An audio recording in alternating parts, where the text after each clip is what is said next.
first we gotta make sure this is all taken care of, good to go, which it is. In July of 1995, I went to the Hillel at the University of Chicago. I had this situation going on in my life where I understood I was Jewish. Nobody told me. But I kept having these experiences where I was attracted to things that were Jewish, including things that were religious. I hadn't had any experience with anybody in my family or anything that I knew about having any sort of history of being Jewish. But there were these stories that kept appearing to me in dreams, and they seemed as real as anything else that was happening. And so I went to the Hillel to meet with a rabbi. And I remember telling him specifically that as far as I knew, that I had not been raised Jewish. I had not been raised culturally Jewish. But my father was Jewish. And because my father was Jewish and was in a time of anti Semitism, he did not reveal this to anybody. But I found out about it, and I found out I had some other family I didn't know, I didn't really have a close relationship with. And I wanted to know what the formal process was for me to convert. That because I wasn't raised Jewish, that if I wanted to worship as a Jew and understand and learn what it meant to be a Jew, that I understood there was some process I would have to go through. I understood this already from my dreams. I spoke to this rabbi. He told me, among other things, that he had served in the American military during Vietnam. And he had been in the Air Force and had been an Air Force chaplain. This was the first thing he told me about who he was as a rabbi. And this made a very profound impression on me.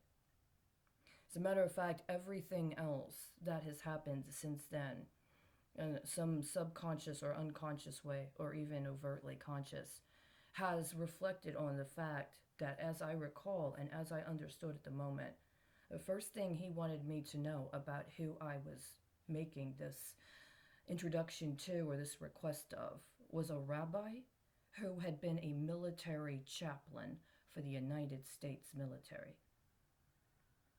The second thing he told me was that his calling was, among other things, to be a part of the Hillel. And I told him I did not understand much about what a Hillel did. But what he wanted to me to understand was that his role at the Hillel was in accordance with a interfaith dialogue that involved people in the immediate community, which at that point was in Chicago in Hyde Park. And he said that he, on a weekly basis, engaged in interfaith study with Christians and Muslims, and that this was the central thing that he did. This was the thing that brought him great joy, and this was what he understood to be a part of his role as a rabbi. We had other discussions, other conversations, and he said to me, if this is what you want to do, there is an event that's going to happen this Friday. It's the regular Friday service. Come to the service, stay for the event. And then after that, so I left, and in that time frame, I went to the service, and it was a beautiful service. I remember this. And I went, and there was dinner, and there was some other service. It was mostly in Hebrew. My understanding, it was an Orthodox, not conservative, but an Orthodox service for the Hillel and what it provided. And I stayed for the service, and then afterward, I left. And in my understanding, something said, not yet. There's something you have to do first. And I tried to contemplate what this meant. What did this mean? It's something I have to do first. Well, and here we are. Now, I say this because up until that time, I had never made a personal effort to seek out religion. I had been baptized when I was 12 as part of a Baptist oriented baptism that my mother wanted for me. And my mother told me I had been baptized on the day I was born. She told me the day I was born breech. And my mother, who was raised Catholic, Irish Catholic, believed I was going to die. She thought that I was going to die and that she wanted me to be baptized before I died so I wouldn't go to limbo. She was concerned that I would go to limbo. And as my mother told me, I was born in a naval hospital in Norfolk, Virginia. And that the day I was born, I was baptized. And my understanding is that there was a military chaplain somewhere in the hospital, which is what I understand they do. And the chaplain in the hospital baptized me the day I was born. This is what my mother told me. This is what she told me throughout my life. And so before I came and went to talk to that rabbi, I had been baptized Christian twice at the insistence of my mother. And so I didn't really know exactly what all of that meant because I was not raised in a religious environment at all. The environment I was raised in, the first ethos was the Marine Corps. The first ethos, the first evaluation of what was morally right, what was a comportment of character, how you conducted yourself with people, what was legal, what to expect, what was expected of you, was the Marine Corps. And not so ironically, up until the time I went to high school, it was Marine Corps, despite the fact that the Marines were in the minority wherever we were. Because until I went to high school, I always lived on Air Force bases. My father was part of a joint deployment unit, a unit where all the branches of the military cooperated on a specific sort of task within the military. In the case of my father, having to do with military transportation and logistics, so far as I knew. And so he would be deployed to bases that were primarily, that were Air Force bases, where the personnel were primarily Air Force. And so he would be sort of a minority within that milieu. And oftentimes my father would work with officers on the projects he was engaged in, despite the fact that my father personally was enlisted. So this was the context, morally, ethically, in terms of comportment, that I was raised with. There was an understanding of God, but it was God as a higher power. The actual specific praxis and the actual specific worship of God per se was not something that was a matter I was formally engaged with. There was no denomination, and if I did engage in any sort of religious ritual or practice, it was not as if it were my spiritual home. It wasn't disrespectful, but it wasn't what my spiritual home was. So, this was my understanding of what the situation was, and after the summer of 1995, things became different. I went to college. I became politically active in college immediately. I ran for the student government. I was elected. I was exposed to people that were very different from me. And primarily among what happened was the majority of people I ended up meeting and befriending, lo and behold, came from Jewish backgrounds. They identified as Jewish very strongly, but the manners in which I engaged with them were not around religion, were not around faith calling. As a matter of fact, some of them initially identified as specifically materialist, as if they were not even, that they believed that religion actually was a social. There were things about religion that they did not agree with. So they did not comport themselves as if they were people of a faith calling. And some of them did. Some of them came from a family that had worshipped and had a relationship with the local synagogue. But the manners in which we engaged with each other were around politics, almost exclusively. They were very political people. They were geniuses. I respected them as geniuses, and at the beginning, by and large, I disagreed with most of what they said. Nonetheless, we developed a friendship. And over time, as things moved forward, the political commitments they had influenced me profoundly, and I felt a kinship with it, as if they, in the void of having a formal institution, an actual home, a spiritual home, in a form of alienation from who you might be on a soul level, there's still this need to be just and to seek justice. And sometimes is controversial. And sometimes you have to admit you're wrong. And sometimes you have to deal with the implications of being engaged with someone in struggle and understanding they've been wronged and they've been wrong. And that these were all, in some manner, actually very holy matters.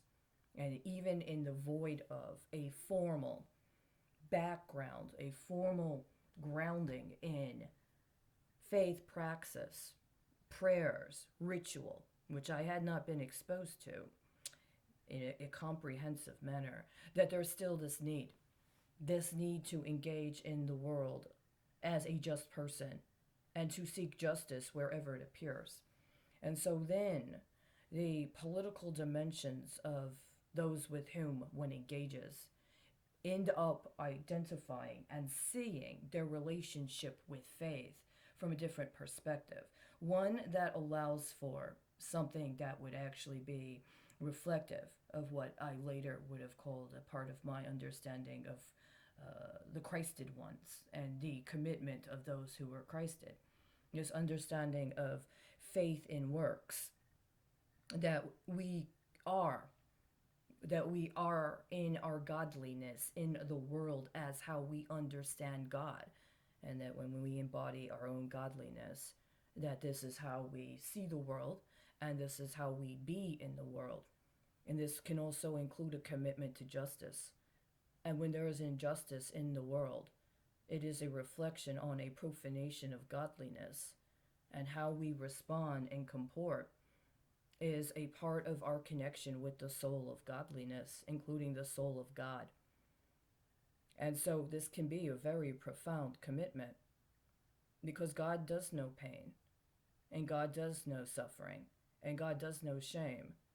And so how is it that we can be authentic in our own commitment to God and godliness, especially with each other, when we live in a world where we are constantly presented with choices that may actually perpetuate someone's suffering, or will attempt to try to get us to consider one form of suffering as it compares with another form of suffering, and then to make choices about how to respond. And even worse is an understanding of those that would allow for the creation of narratives of goddedness that support domination, or that support slavery, or that support a form of retribution without the capacity for catharsis. And for them, in their understanding of their relationship to godliness, that is how God is in the world with us. And see, this is what I understand when I say that as a Christian, I did not have a formal relationship with any religion for many years, but I did maintain and do maintain my commitment to justice.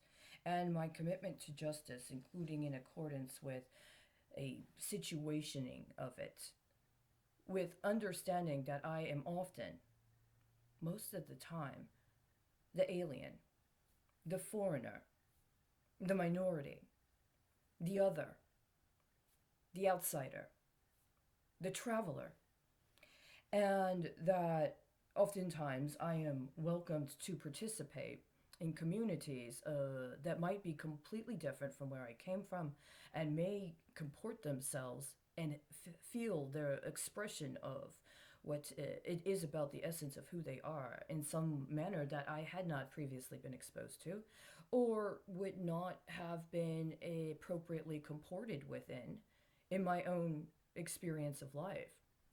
And so, in the course of getting to know them, what is it that I see in them? Can I see in a group of people that come from a particular background, including one that might be identified as being historically acrimonious with my own? Can I see God with them? Are we in godliness together? Do we have to be involved in a formal religious ritual for us to know that godliness?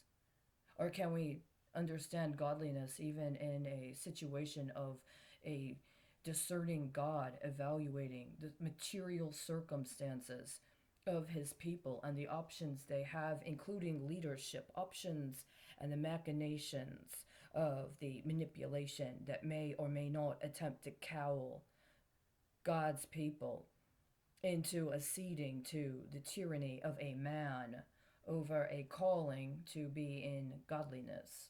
And see, these are all things that I've experienced. The specific contextualization has changed over the years, often frequently.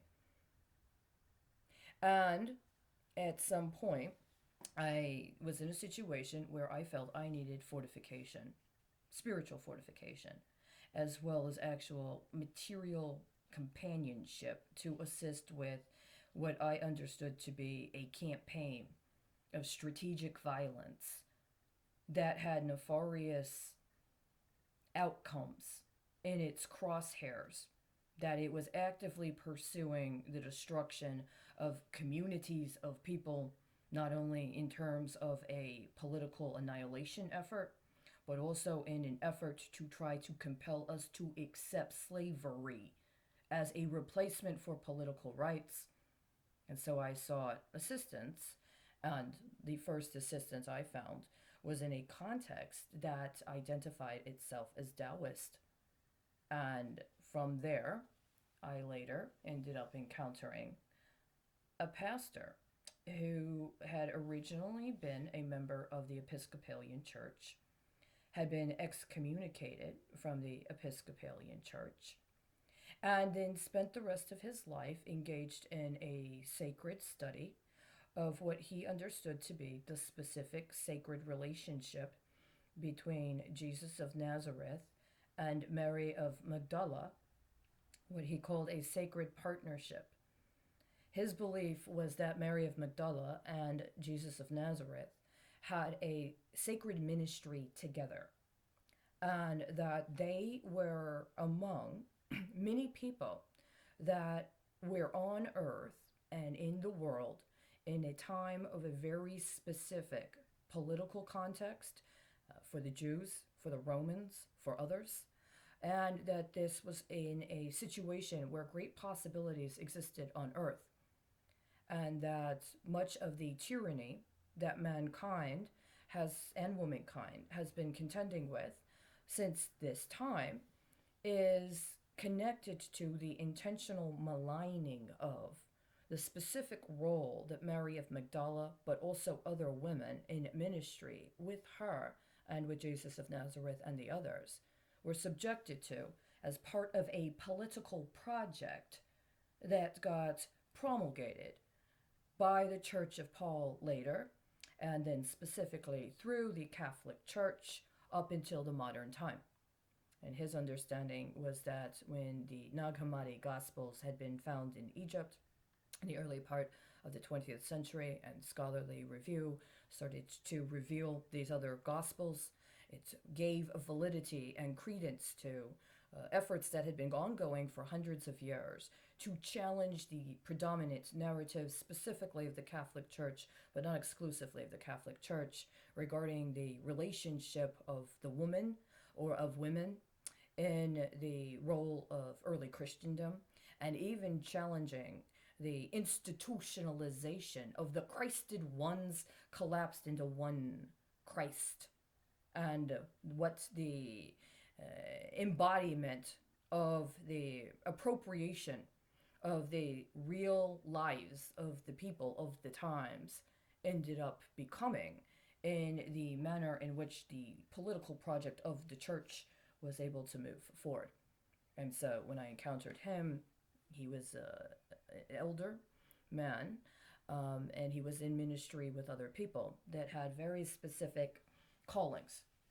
He told me his first faith calling, his first ministry was as a prison preacher, that he was a preacher at the state penitentiary in Arizona, and that what he experienced there ended up being his commitment and his resolve to justice, even when it came time later to issue a significant challenge to the leadership of the Episcopal Church. My understanding is it concerned discrepancies or disagreements with changes that were being recommended for the Book of Common Prayer. And the changes and his responses were so significant that it got him excommunicated. That he was excommunicated from the Episcopal Church because of the stances he took regarding the proposed changes to the Book of Common Prayer. And so he pursued ministry on his own, even after being excommunicated. In addition to this specific calling regarding the sacred ministry of Mary of Magdala and Jesus of Nazareth, along with others, was also his commitment to understanding that women and women in ministry were important. And when I met him and discussed this with him, part of the way he discussed his personal understanding was as a blending, but rather an attempt at reconciliation between concepts of Jungian psychology, the influences of Taoism, as well as his understanding of the sacred partnership of Mary of Magdala and Jesus of Nazareth. And when he and I discussed these matters, it made sense. I felt like it was a point in time in my life where I had asked God for specific guidance, and what he said to me felt authentic and it felt real, and I believed in his ministry. And I asked him to baptize me in that ministry, in that understanding, in that challenge, in that provocation. He had given me a book that he had created. It was a book of common days. It was a reading for each day. It was based on his faith tradition.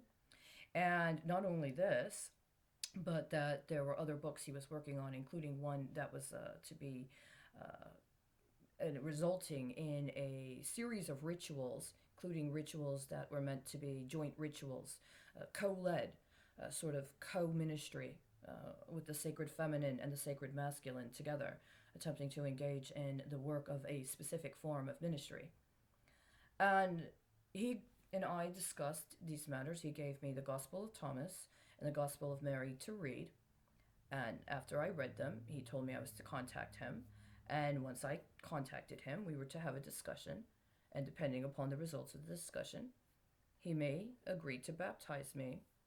And we met, and after that, I talked with him, he talked with me. It was a conversation unlike anything I've ever had before, and honestly anything I've had since. And after that, he agreed to baptize me as the first in that specific lineage, and I accepted. And I was baptized in the Pacific Ocean in the summer of 2008. Now, at this time, Reverend John Beverly Butcher has passed on. He died before the end of 2011. He left behind his ministry, which was also involved in teaching work, shortly after another pastor with whom he was in ministry with died. Pastor Mike. I do not know Pastor Mike's last name. I only met him once, shortly before his death. At the time I met him, he did not have any cognitive functioning. He was in the end of life. It was understood. I went to visit him shortly before he was read his last rites, is the way I understand it. And right before I met Pastor John, there was another pastor, Reverend Oral Fluharty, who had died in April of 2008. He died, my understanding is he did tree ministry, which was a specific kind of ministry he had come up with. And it was through him that I met these individuals at this particular church, or met Pastor John at this church, and through him I ended up becoming baptized. Insofar as I was baptized, and there might have been a specific mission that I was understood to have been given, then it's important for me to acknowledge what I would have understood that to be. Reverend John told me about his history as minister, about his relationship with the Arizona State Penitentiary System, about his relationship with scholarship around the legacy and life of Jesus of Nazareth. He told me about other things that had happened, his relationship with the Episcopal Church. He also told me one day, specifically, we were in Tiburon, California, and he said every year, as part of his ministry, he made a commitment to go to protest with faith leaders as well as Native American leaders to protest nuclear testing. I believe he said in Nevada. He made almost what he considered a form of pilgrimage to meet with them as his commitment to nuclear deproliferation. And it was a very significant time when he was discussing this with me. I was personally in a situation of very significant spiritual torment, and I was trying to work through it. But in that moment, it was almost as if I would understand, a sort of angelic presence was aware that he was giving me a charge. And he told me that he was committed to full nuclear disarmament and full nuclear deproliferation. And then he asked me where I stood. And I told him it was not something I had much experience with, and it's not something I had thought much about. But I heard him.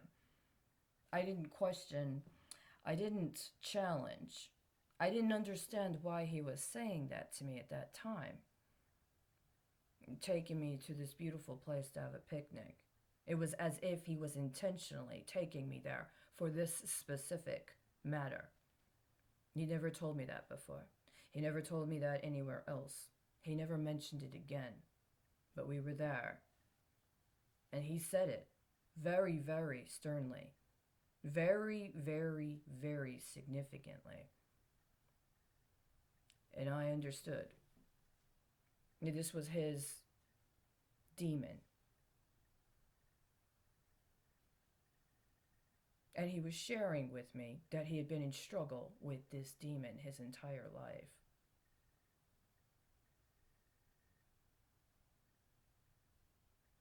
Now, we are where we are.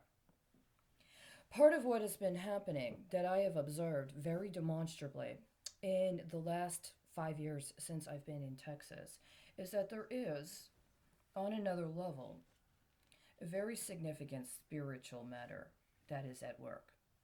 And if I were to be authentic about myself and who I am, I would say that a great deal of it is about the great sin that we in the United States are complicit with. Every single day, we allow for the prison camp and the site of kidnapping at Guantanamo Bay to remain open.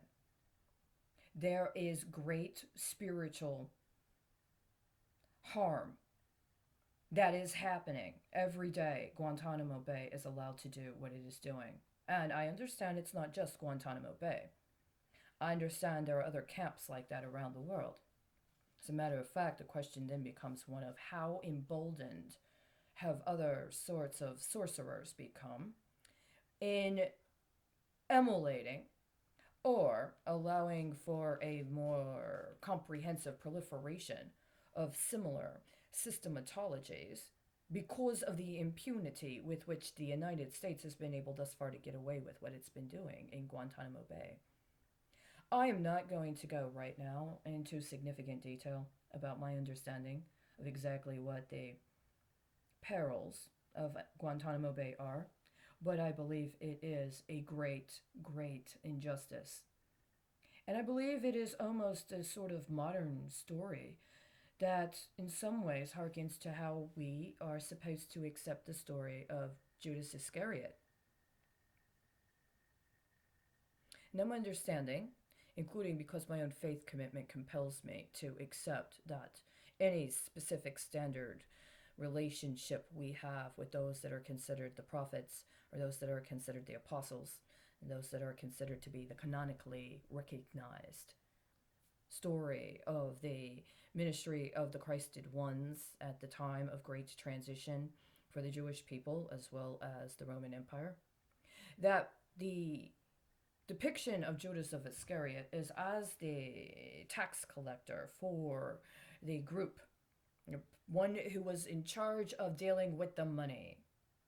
And at some point, when it became available, he offered Jesus to the Romans in exchange for what would have been money, the understanding of money at the time.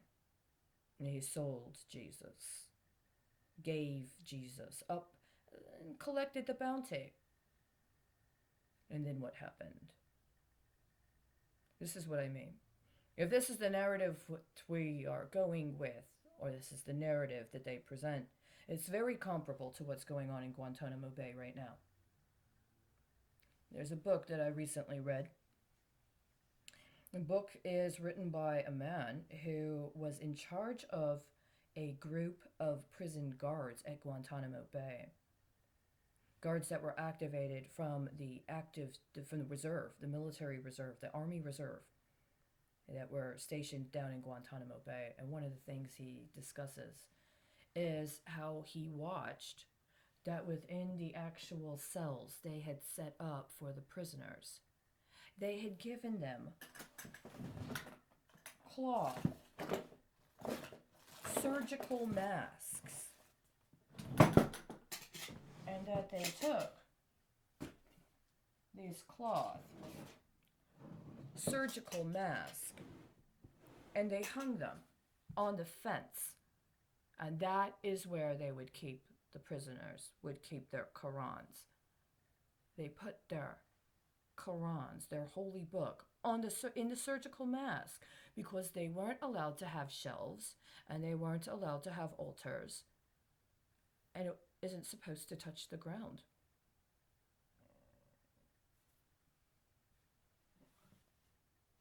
Now we're in Texas. In the course of this, since I've been in Texas, I have been subjected personally to what I understand to be many unconstitutional religious texts.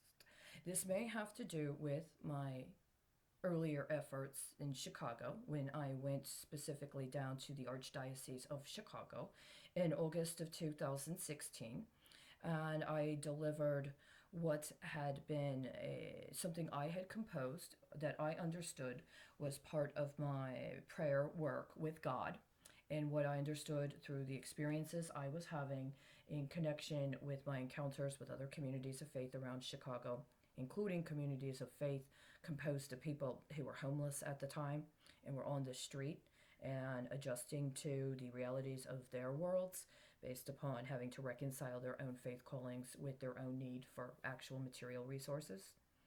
And in the consideration of various spiritual pursuits that I was going through, while also in a manner of trying to have a investigation of fraud performed concerning violations of policy occurring at homeless and domestic violence shelters, as well as attempting to follow through on my request that Congress engage in investigation of potential abuses of office of the former Secretary of State and others who had supported her, specific to Honduras, but not exclusive to Honduras, and specific to a relationship with a specific bank that, when she was First Lady and her husband was president, had, I believed, received disproportionate advantage that they had been able to manipulate in order to promulgate crime was allowed to be covered up by people in political office. Around this time, I was also engaged in a personal spiritual pursuit as a person of faith that took into account my history and my experience with different religious and spiritual tendencies, and also with an understanding that I had been alienated from anything I would have considered to be my congregational home. And my understanding of my relationship, just so you know, as one who allowed themselves to be baptized into Christian ministry was as a Gnostic. And the understanding of Gnosticism is intentionally and inherently multi faith. And my understanding also of Christendom is that while we do understand and do acknowledge a prime creator God, that our relationship with the Christed One is as among and with Christed ones. Jesus did not want to be the only one. This was the core of his ministry. We are all children of God insofar as we understand what the challenge is of being a godly person in a world that is not with and in and among God. And so this may seem to others, especially others who may have a particular spiritual perspective, Jesus Christ is the one and only Son of God, and that through acknowledging and allowing for one to give themselves to Jesus, then that is the acknowledgement of God. And this is what I understand is the predominant tendency that I've been experiencing in a specific kind of a ritualized test of faith. So, this has been going on for several years, and in the course of this, what it has done is it has churned up some very significant matters related to a massive refusal to address the roots of anti Semitism within the church as it has come to be known.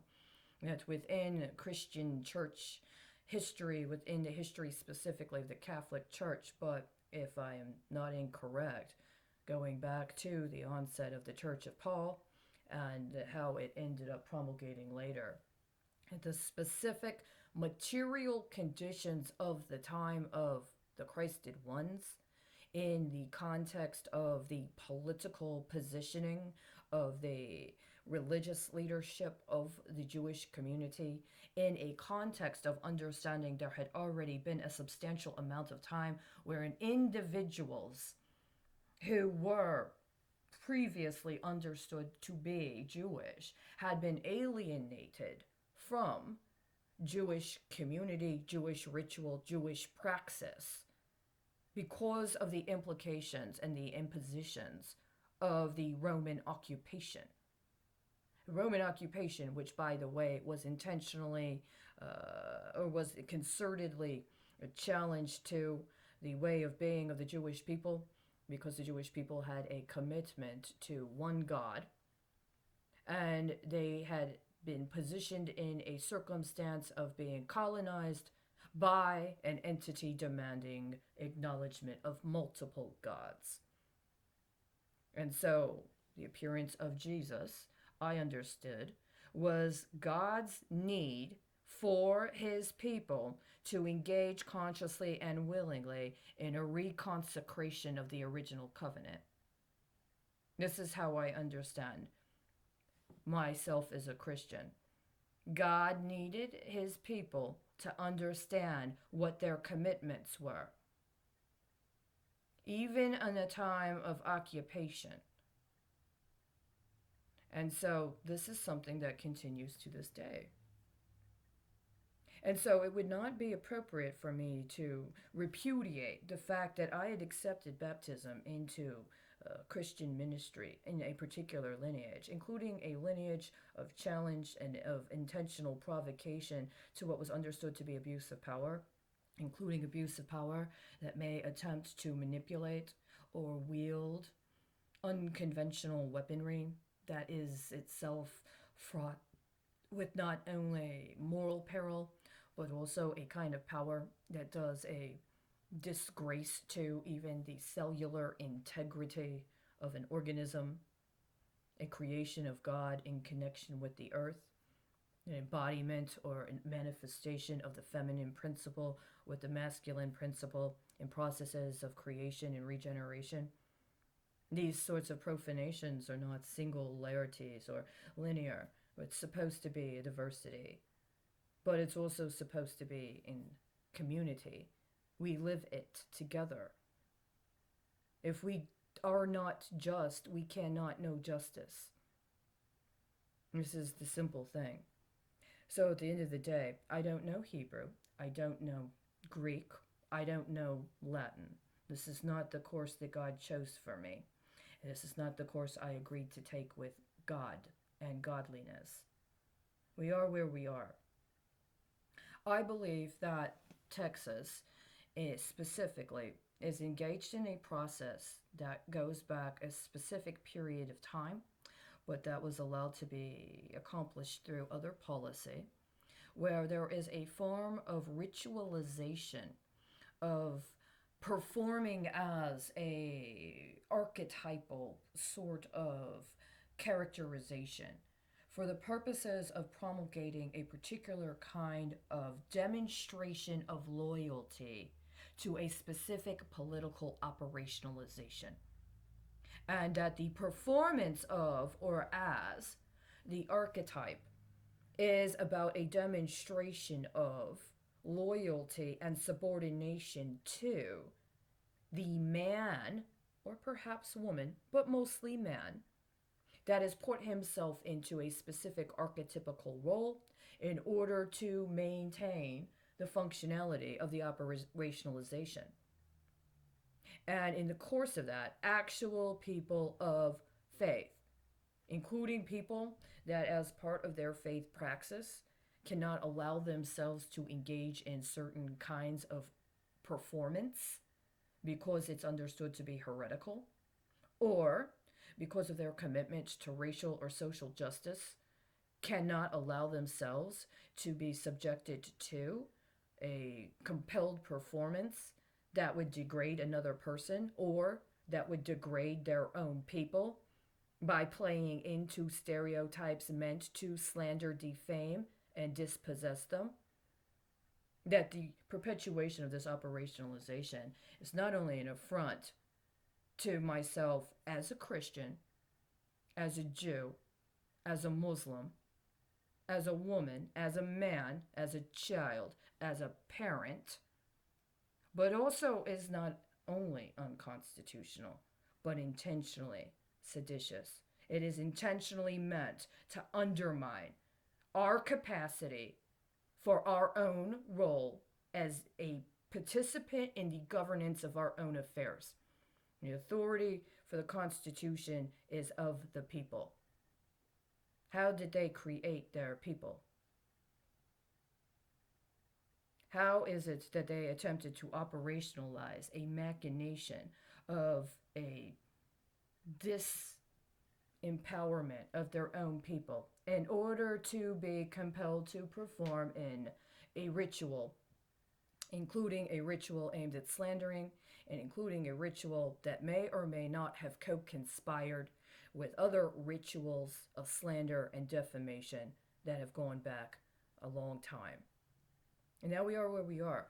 I absolutely refuse in any way, shape, or form to consent to any paradigm wherein anybody allows for a characterization of a financial product, a political structure, a specific kind of qualification for a job or resource acquisition that demands they repudiate themselves as a Jew and agree to convert to being a Christian in order for them to be absolved of the sin of being a Jew.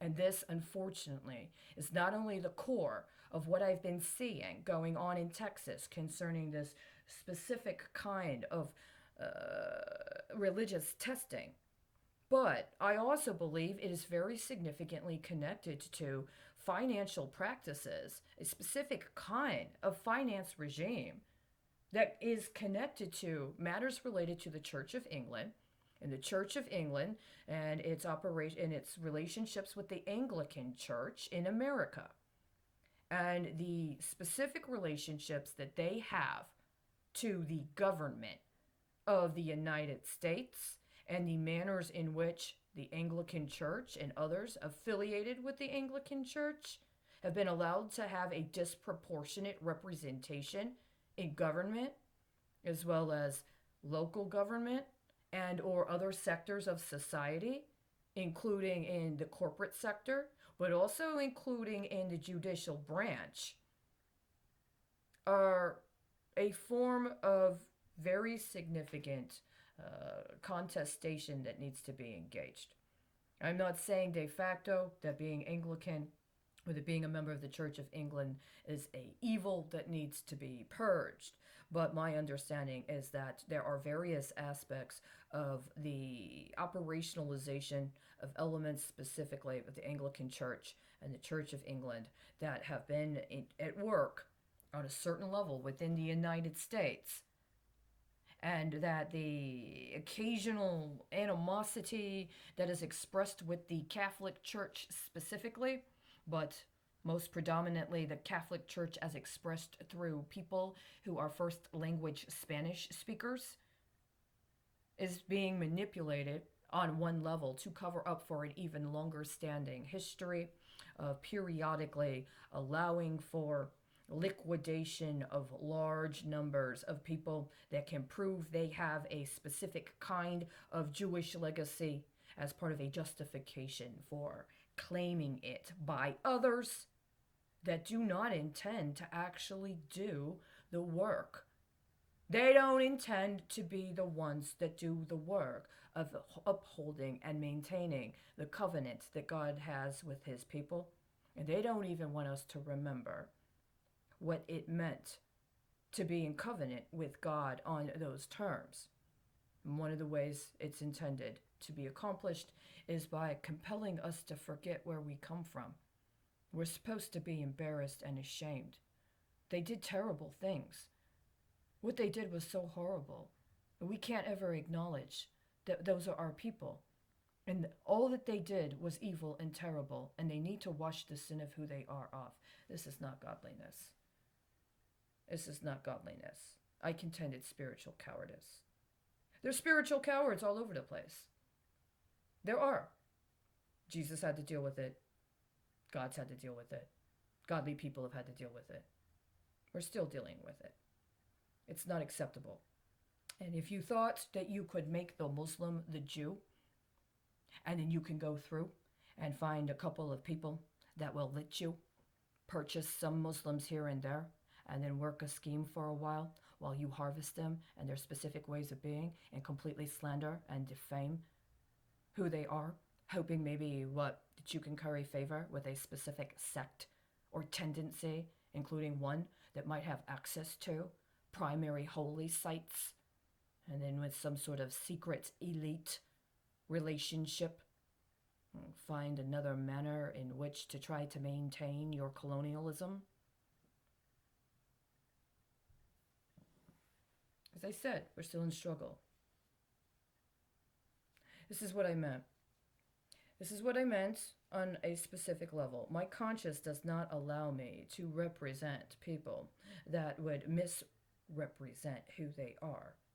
And my conscience does not allow me to be represented as somebody who would co-conspire with them. But, as we've seen, especially now, with all that's happened, they're actually a very, very, very, very small group of people. I don't want to be the kind of person that would ever support targeting what was considered to be a fringe sect that had access to very, very important information that might potentially challenge the status quo, especially if it had to do with understanding that the primary political leverage that the Roman occupation wielded had to do with addressing pain and had to do with addressing pain in a context of sickness and access to relief from that pain and relief from the bodily ills was their primary political leverage. And that's what we're dealing with today. It's exactly what we're dealing with today. I will close by saying I do not agree 100% with Reverend John Beverly Butcher when it comes to full nuclear disarmament and full decommissioning of all nuclear facilities. Personally, I have a very different and comprehensive perspective, but I respect him, and I'm proud that I was baptized in his ministry. This was a calling he took on, and even if I didn't agree with him, I would have shared it with him. I love him. I love the people I was baptized with. I love the people that I was able to know. I love the languages we were able to speak with each other when we were able to. That's all there is to say. I hope that you understand that if you wanted to speak with me directly and in person, I would be very honored to hear you and get to know you. If I've seen you be persecuted, if I've seen what they tried to do, I will remember. I will remember in the next life as well.